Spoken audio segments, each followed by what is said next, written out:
नमस्कार छात्रों। पिछले वीडियो में हमने आपको बताया था, एक जीवनी लिखने का एक तरीका बताया था। मैंने ये भी कहा था उसी आधार पर हम एक जीवनी लिख के आपको बताते हैं।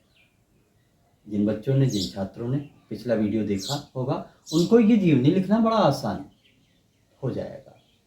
आचार्य रामचंद्र शुक्ल जी का जीवन परिचय हम लिखते हैं।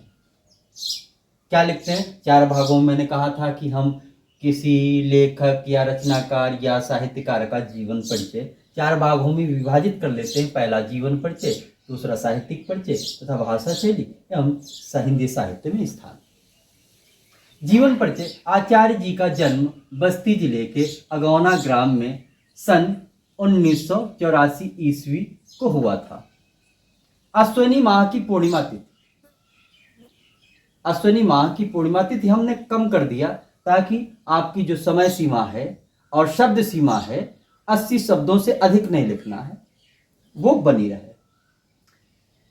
इनके पिता का नाम पंडित चंद्रवली शुक्ल था। ये सदैव अपनी माता के विद्वत स्वभाव से प्रभावित रहे। इनकी माता विदुषी थी, विद्वान थी। इन्होंने हाई स्कूल मिर्जापुर के एक मिशन स्कूल से किया एवं शेष ज्ञान भाषाएं स्वाध्याय से अर्जित किया। स्वाध्याय से तात्पर्य होता है घर पर अध्ययन करना, पुस्तकों के माध्यम से अध्ययन करना, किसी विद्यालय में न पढ़ते हुए अपने घर पे पढ़ाई करना, इसे स्वाध्याय कहते हैं।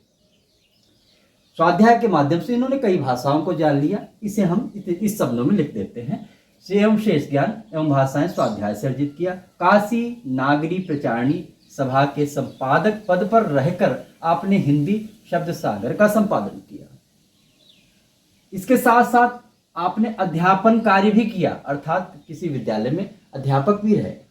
इसके आगे लिखते हैं, हिंदी साहित्य की श्री वृद्धि करते हुए 1941 ईस्वी में स्वर्ग सिधार गए। ये जीवन परिचय के अंतर्गत हम इतना लिख देते हैं। आगे है साहित्यिक परिचय।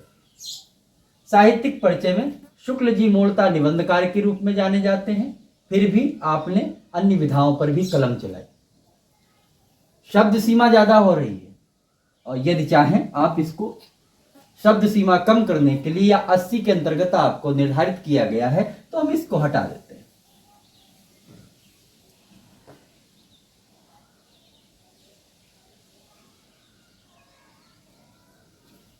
अब हम साहित्यिक परिचय में इनकी कृतियों को लिखते हैं, अर्थात जो जो इन्होंने लेख लिखे।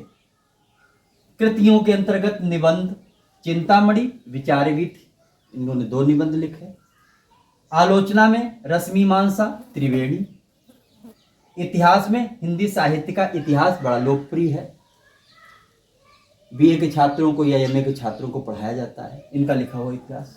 खंड काव्य में ये कवि भी थे, अभिमन्यु वध इन्होंने लिखा। कहानी में 11 वर्ष का समय, एक कहानी इनकी लोकप्रिय है। इसके अतिरिक्त जायसी ग्रंथावली, तुलसी ग्रंथावली और भी बहुत सी आलोचनाएं लिखी हैं, समीक्षाएं लिखी हैं, पुस्तकें लिखी हैं, संपादन इनका किया है। जो लिखने से आपका शब्द ज्यादा हो रहे, आपके शब्द ज्यादा हो रहे, इसलिए उनको हम छोड़ देते हैं। फिर भी इतना हम प्रयास करते हैं लिख लें। उसके बाद में भाषा शैली। आपकी भाषा प्रौढ़ परिष्कृत तथा साहित्यिक खड़ी बोली का इन्होंने प्रयोग किया।